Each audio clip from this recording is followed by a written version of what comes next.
Hey, hi, hello, welcome back to my channel. My name is Jess. Do these earrings match this? No, I don't care though, because I'm gonna wear these. It's still hot chocolate season, so I just wanna keep wearing them because they're cute. The shop will be linked down below. Not sponsored, but just love these earrings. So today's video is talking about all the books I DNF'd in the second half of the year. I did this video in like June or July for the first half of the year, and I have more because sometimes DNFing is self-care. And there probably are a lot of books I should have DNF'd this year that I didn't, but these are the ones that at least I kept track of. There could be some other ones. Sometimes I just open a book and may read the first sentence and say no, or I'm just not in the mood, but these are the ones I kept track of. So let's get into it. Station 11 by Emily St. John Mandel. I recently talked about this book in a video because it has an adaptation that is out or coming out. I think they're doing like one episode a week on HBO Max, I'm pretty sure. And I have heard of this book for years, didn't know what it was really about. For some reason I thought it was about life on another planet or on the moon or something. I don't know. But it is basically following the fallout of like a mass plague pandemic. And at first, like the first chapter is very captivating, and then the next. And for the first like 30%, I was really into the story, because you get some glimpses of the before and then after, but like years later. And so I was like, oh, okay. But then like 50% in, the stories we kept, the people's point of views we kept getting, I was like, I don't care. I want to know what happened to this person, where this person is, what happened to them right after that scene you left off on, and I have not heard back from them in 20% of the book. And it is possible that the next chapter, that would have started up. But I was 50% in, and I was just like, I mean, it's fine, it's okay, but I really just don't care about these people that they keep focusing on. So I just was like, I'll just watch the show. I haven't watched it yet, but I am going to. And I did really like the writing, like it was really easy to read, but I just was like, And I also have been on a reading hiatus, so that could have factored into it, but I don't know if I'll pick it up again. But not for me. Or at least it wasn't captivating me at the moment. I've mentioned this one before and people are sad, but it is The Inheritance of Workidia Divina by Zoraida Cordova. I do want to give this another try. I was listening to the audio and there are a lot of characters and I was like, who is who is who is who? And so some people did listen to it and just loved it, but some other people said maybe give it a try in like physical or e-form. So I will. But I can't say much about it because I listened to 50% of it and I absorbed nothing. Maybe I was too into The Sims at the time that I was reading it, but I really knew that was Orchidia their grandmother? Maybe? And like they were coming at the end of her life or something? I don't know. There were just a lot of names. And I realized, I was like, okay, I don't know what's going on. I didn't realize I was 50% into it. And I was like, okay. Yeah, this is not for me. So maybe if I have to focus on the words on the page, I can absorb more and really appreciate the story, and it's possible I won't. You know, every book is not for every reader, but I do want to give it another chance at some point. I don't know when, but the first go was not good for me. The Ancient Nine by Ian K. Smith. I tried to read this for Black Weenathon.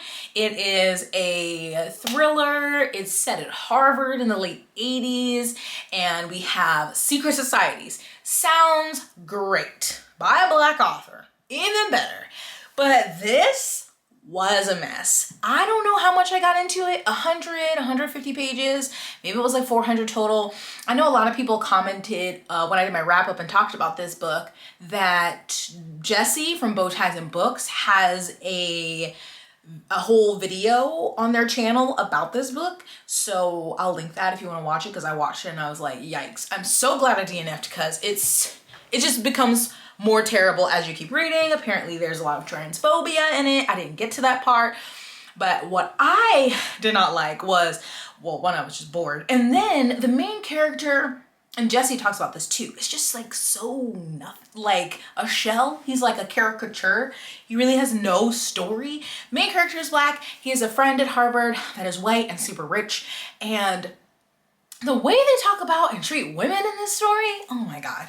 And sometimes people will say, this book is sexist or something. And I'm like, oh, I totally missed that. But this book, oh my God. Also, side note, Ian K. Smith, I was like, didn't know the name when I got the book because I bought it. I'm so mad I bought it, but it was like $9. I looked on the author photo and I was like, I know his face. He's from Celebrity Fit Club. Yes, I used to watch that, okay? And he was one of the doctors. And he has all these books that are like about like diet and weight loss. So, yikes. But anyway, back to the book. So the main character, I don't even remember his name, and his rich friend, right? So the main character gets an invitation to this like secret society, and he goes to like one of their events where they like go out into the country and hang out the whole day or whatever, drinking, playing games. And so they're playing games and they don't know what the prize is, and at the end like, or he doesn't know what the prize is. His team wins. Do they win? And anyway, they like walk over this hill and there's like a house in the distance and there's a bunch of naked women with just heels on, and that's their prize. And it's like they just ship in women from the country or the world for them to just have their way with. And I was like, Another character, or the main character, is this girl who works in like one of the dining halls and like serving food, and he thinks she's cute and he keeps trying to talk to her and she's like not about it. She's trying to do her work and he keeps harassing her, and I think this person eventually turns into his girlfriend, and I'm like, ugh. But literally he's like holding up the line. He's like, I'm not gonna move till you give me a smile or till you tell me hello. No, we don't do that. Just from that one scene, I was like, leave her alone. Oh my God. And then main character and his friend are at dinner with his rich family. So the rich white kid, of course, hates daddy, and him and the dad are always at odds. And so the dad has a reputation of like sleeping with their hired help, and they're like being served at dinner by like, you know, a maid or whatever, and she's like leaning over the table and the dude just like grabs her butt or like puts his hand into her dress or something. It's like, it's just all very like just to get back at dad. And I'm like, y'all are disgusting. I hate all of you. And that was only like the first 150 pages, and I had enough. Jesse suffered through the rest of that book. I'm glad I didn't. Hot mess. I was really excited about the premise, and it was just a disaster. And I'm like, oh, no wonder I hadn't heard of this book, because it's garbage. Anyway, I don't recommend, but do what you want to do. Then, sadly, I DNF'd Rebecca by Daphne du Maurier, and I am sad because I want to read this book. I feel like I would like this book, and I don't know why I feel that way, because I have not read many classics, but I kept trying to read it, and I would read the first chapter, and I was like, okay. And then I would read the second chapter, and I would be confused. And I really don't know if it was because it was towards the end of the year, I was really having some reader fatigue, but I was trying to get through a lot of books because of videos, adaptations, such and such. And I would just be so confused. And so I don't know, I cannot tell you how many times I reread the first 2 chapters of this book. I still was like, it's like I was reading fine, and then I hit the second chapter and my brain just like shut off. Just was looking at words like it was a foreign language. I don't get it. I tried the audiobook. My brain was blocking it. I don't know. So it's not like I'll never read this again. I literally could not get past the second chapter. I don't know what happened to me. I'm concerned. So, did not read that one. Did not finish that one. I mean, I did try. This one makes me so sad. So sad. The Goblin Emperor by Catherine Addison. Was that her name? This book I bought again. With buying these goddamn books. I bought it. I'm mad about it. This is $15 for a paperback. Anyway, my friend had liked it, and I was like, okay, I'll like it. And it is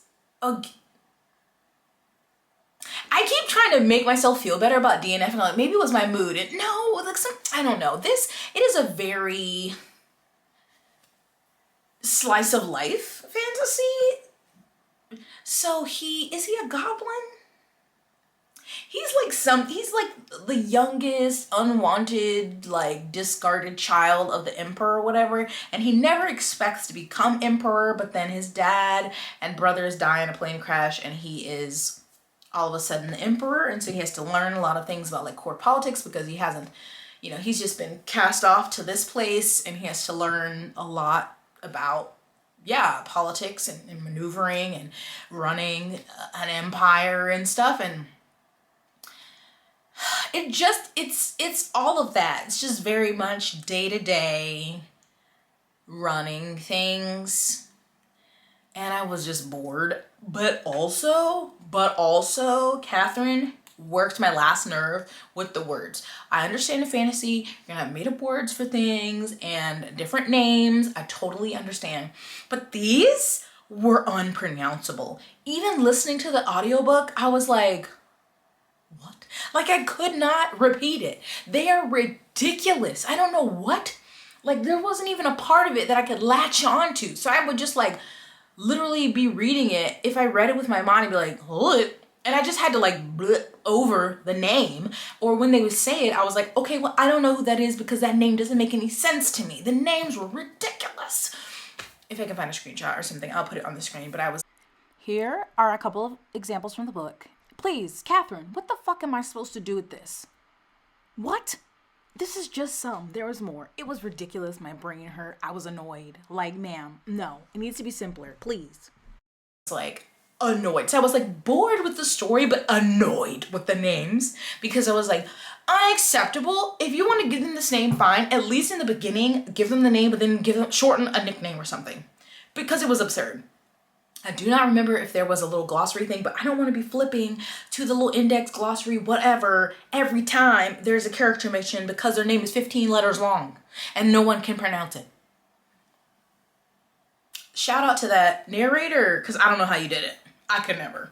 But yeah, that one, whatever. Some people, good for you, you know, they say it's cozy or whimsical or whatever, and I just was like, it's fine. But then the language or what her little made up stuff pissed me off.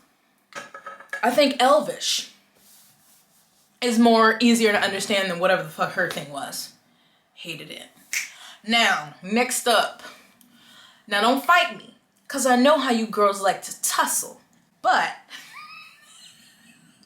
Finley Donovan is killing it by, I wrote this down, I realized I have never heard the author's name out loud, El Cosimano. So I think this one was just too over the top for me. The main character is a writer. She's at Panera Bread talking about like a premise for her story, basically being like a hit woman. And this woman beside her has like a abusive or bad husband or whatever, and she thinks that she's actually a hit woman and slips her a note. And I don't know. I'm pretty good at suspending my disbelief. I read a lot of fantasy, but this I was like, okay. And she just is a mess. Like is she divorced or getting a divorce from her husband? And I think she might be divorced from her husband. She doesn't really have any money. She needs like a book to do well. And she like, I feel like the rest is like spoiling it, but so she's basically hired, like this lady's gonna like giving her this money to kill her husband, and then things ensue, and I just was like not along for the ride. I was like, this is ridiculous. I didn't find it funny. I didn't find it enjoyable. I didn't like her. Her husband was crap. She has, is it like a babysitter or somebody who's like becomes her partner? I don't like partner in crime, not like romantic partner. I just was not vibing with it at all. And so I was like, is this gonna keep going? I don't know. You have to suspend your disbelief, right? In fiction most of the time. And I just was like, I can't. This is ridiculous. This is not possible. Especially not this bumbling idiot. Like she's a bumbling fool. And I'm like, I'm sorry, you would have been caught so quickly. You wouldn't have gotten away with any of this. You're a mess. Like you're a mess. And I don't believe, no, it didn't work for me at all. No.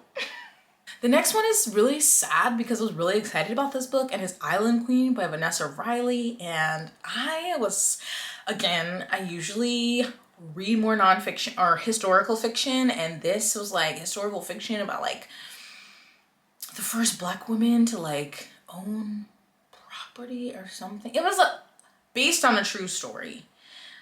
And I was really excited to just learn about this person in history that I hadn't heard of before. But there is something about how this story was written that I was like, losing my fucking mind. I tried to read it. I tried to listen to it. I was like, what is happening? I think it was like the chapters were separated by time, like years, and also the narrator was terrible. I'm so sorry. I'm so sorry. I hated the narrator, but I just was like, who is this and where are we? Very confused. I didn't like the writing. I got maybe like 20% reading it physically. I think I got further listening to it, but I was like, if I finish this one, I still won't know what's going on. I'm going to hate it. It's going to be a 2-star at best. And so I DNF'd it, but I literally cannot tell you. Narration, poor. Writing, not for me. The structure of the story I don't think was for me either. Oh, I hate saying that, but yeah, it was not working. And I really haven't heard much about it, so I don't know if it didn't work for other people either, but I'm sad. I wanted this to be a good book. It was not for me. Oh, wow. Braiding Sweetgrass. And this one I talked about in the live stream, but this was for Book Community Read Book Club, and it was just towards the end of the year that I just was burnt out on reading. I haven't been reading after I finished.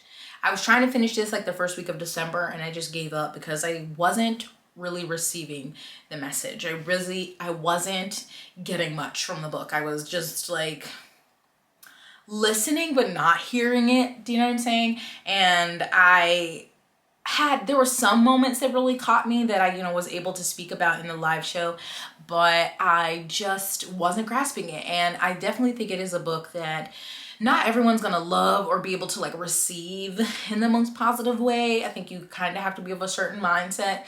And I don't know if I'm that right person, but I definitely know just my mood wasn't right. And so I was like, all right, I'm just gonna put this down. But I definitely am going to reread it this coming year because I just hear so many good things about it. And during the live show, hearing Angela, Kim, and Bree talk about it, I was like, gosh, dang it. I really wish I had, been in the mood to read this. So that's definitely one I'm gonna try again. I DNF'd the first Planet Barbarians book because I've been hearing about these blue peened heroes, and then I didn't realize the first book was so not fun. I was like, this is not fun. And then after I had started it, I heard from like Mara and some other people like, oh yeah, the first one is a lot and the rest of them are super different. But I just did get 2 books in the mail from Mara in the series by Ruby Dixon. So I'm definitely gonna give it a try again. But yeah, I probably will just leave that first one alone because I was like, this is not the merry good blue peen time I came here for at all. It starts very heavily with like sexual assault. So like, I would say to skip that one if you want to get into the series. A couple of these I started when I was trying to like keep myself in I started in December, but then just gave up and fully embraced my reading hiatus. And one is A Marvelous Light by Freya Marski. I really want to read this book, but I'm just not in the mood to read it, so I didn't get past the first chapter. I don't have much to say. Redemption in Indigo by Karen Lord. I know Angela loves this book, and I was trying to read it while I was trying to finish up a bunch of things, and then my library hold ran out, so I was like, I'll get back to it when I'm back in a reading mood. I don't have much to say about that one either. Didn't get too far. And then also My Soul to Keep. Again, I was trying to read this one like the beginning of November, but I was like, I need to get through this and this and this, and just didn't get to it.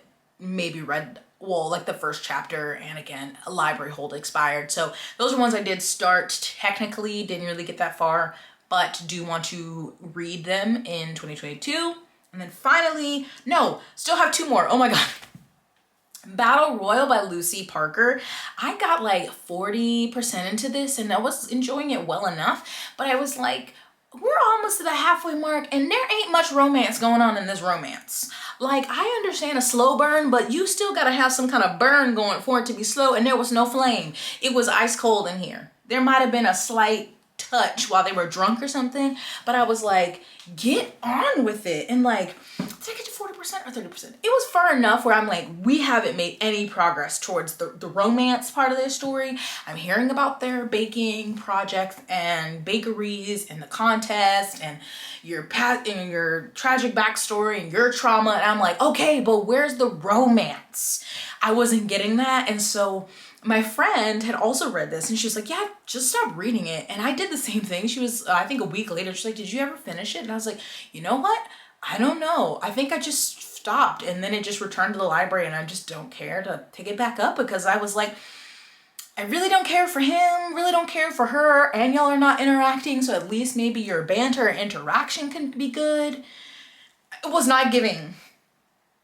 And then I was reading some of the reviews that, you know, lots of, like, I don't know. I know romance can broach and talk about, like, more difficult topics and stuff. And, like, that's fine, but I just don't need too much. Like, maybe, like, one harder thing in a romance. And, like, I don't need both people to have trauma and baggage. It's too much. So they were not getting, I don't need them, like, banging in the first 20%. But I'm just saying, like, a longing glance, I don't know. I was not picking that up.